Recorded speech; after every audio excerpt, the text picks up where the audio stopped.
ជាបុគ្គលមានកិត្តិសរមានសេចក្តីថ្លៃថ្នូរជាអ្នកដឹកនាំដោយគុណធម៌និងប្រាជ្ញាជាម្ចាស់សម្បត្តិជាម្ចាស់ការងារទទួលបានការគោរពនិងការកោតសរសើរដោយកិត្តិនាមដ៏ប្រពៃ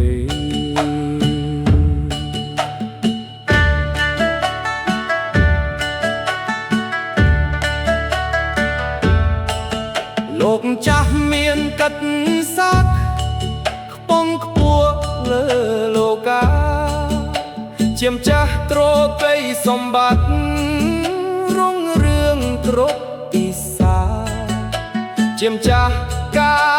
រងាររឹកនាំដោយមេត្តាអ្នកផងគោរពស្រឡាញ់គ្រប់ទីចិត្តឆ្ងាយណា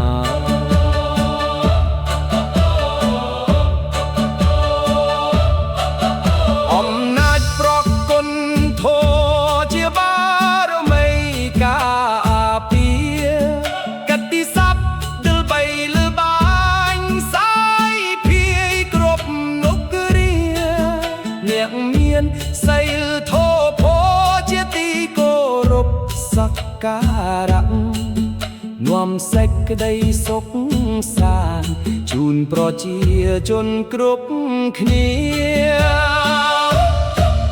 លោកម្ចាស់សូមលើកតម្កើ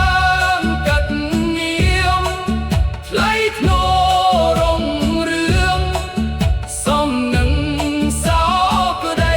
សមជាម្ចាស់នៃការងារជាម្ចាស់នៃកិត្តិសរសូមសេរីសួស្តីស្ថិតស្ថេរជានិច្ចអស់កាលសម្បត្តិគង់វង្សដោយសុចរិតនាំមកមនុស្សទាំងឡាយគោរពដោយទឹកចិត្តស្មោះត្រង់គេឈ្មោះល្អតង់លឺសកសាយគ្រប់ទេសសូមជួបពរជ័យរុងរឿងអស់កាល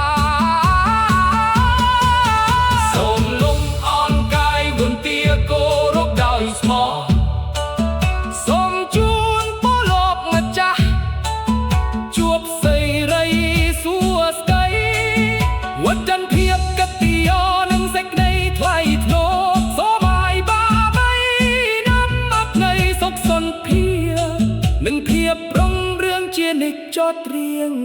ទៅ